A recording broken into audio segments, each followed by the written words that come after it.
حساب حضرتك كام؟ 100 جنيه يا فندم. تمام، اتفضل. ثانية واحدة. الو، ايه يا روح قلبي، عاملة ايه؟ انتي كويسة؟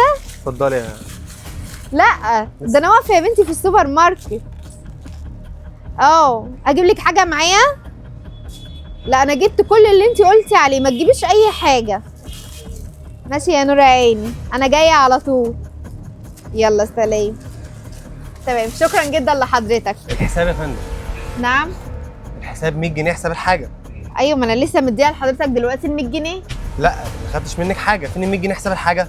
ازاي يعني؟ هو حضرتك بتهزر معايا ولا ايه؟ بقول لك انا اديتك 100 جنيه. وانا هزر معاك ليه يا فندم؟ لا ثانيه واحده كده، معلش بقى يا استاذ، انا كان معايا 200 جنيه هما اللي كانوا في البوك عندي، اديتك 100 جنيه وبقى معايا 100. وانا مالي كان معاكي كام؟ انت ما اديتنيش حساب الحاجه، انا مالي؟ لا اله الا الله، ازاي بس ما اديتكش حساب الحاجه؟ ده انا فاكره كويس قوي ان انا اديتها لك. يا حنم ده انا كل اللي في جيبي دول، انا كل اللي في جيبي دول معيش انا 100 جنيه، ما يجوش 100 جنيه اصلا. فين ال 100؟ فين حق حاجتي؟ طيب خلاص، يمكن وقعت مني وانا بحطها في البوك وانا ماشيه في الشارع ولا حاجه. يلا مش مشكله. طب خلاص اتفضل، هات اتفضلي الحاجه. يا استاذ. معلش انا اسفه بقى، انت عارف الدنيا صيام والواحد لا على لا. اخره. ولا يهمك، تمام. شكرا.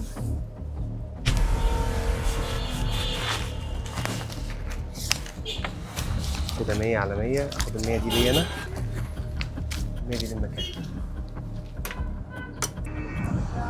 استني يا استاذه، ايوه. انت رايحه فين؟ يعني ايه انا رايحه فين؟ مين حضرتك يعني؟ انا عايزاكي في حاجه، بس هتشوفي حاجه بسيطه. يا ابن اللذينه، والله العظيم لا هدخل اطين عيشته. ايه ده بس؟ الطين عشتوا فين؟ انت تعرفي هو تربيه متسولين ولا تربيه ايه؟ مش هتقدري عليه لوحدك، انتوا تروحي تجيبي والدتك ولا اخوكي الكبير ولا اي حد يكون معاكي. طيب شكرا جدا لحضرتك. وانا ممكن اطلب منك طلب؟ اموريني يا حبيبتي. ممكن اخد الفيديو دوت عندي على الموبايل؟ تمام عادي. افتحي. افتحي البلوتوث كده. تمام، وصل. اي ماشي. خدمه. شكرا جدا لحضرتك، والله مش عارفه اقول لك ايه. ولا يهمك يا حبيبتي، ربنا معاكي يا رب. اللهم امين. عن اذنك. اتفضلي.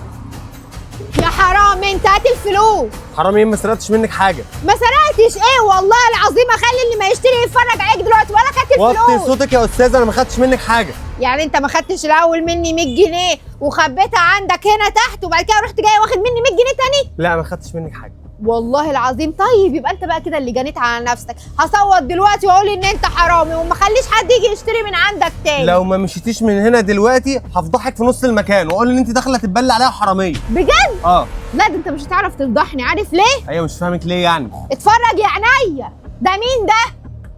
كده 100 على 100، خد ال 100 دي ليا انا، 100 دي للمكان كده. مين؟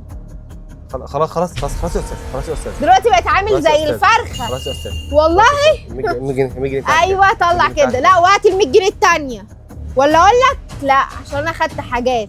بس اللي انت بتعمله دوت حرام. انت عارف ال 100 جنيه ديت اللي انت خدتها كانت ممكن تدخل لك ايه؟ كانت ممكن تدخل عليك بالخراب والفقر والمرض والتعب وقله الرزق. يعني انت واقف في مكان محترم وبتاكل لقمه عيش بالحلال، خليك مكمل فيها للاخر بالحلال. ما تعرفش ال 100 جنيه ديت ممكن تبقى عند ناس تانيه كانها مليون جنيه بالظبط. ناس تانيه مش لاقياها. اتقي الله في نفسك وفي شغلك، وصاحب المكان دوت مأمنك عليه، عشان هو لو ما كانش مأمنك ما كانش وقفك هنا. خلي عندك كده ايمان وتقوى شويه، ما تبقاش بالمنظر اللي انت فيه ده. وانا مش هتكلم، عارف ليه؟ عشان اللي ساتر ربك ما يفضحوش عبدك. بس انا مش داخله المكان هنا تاني، كتك القرف.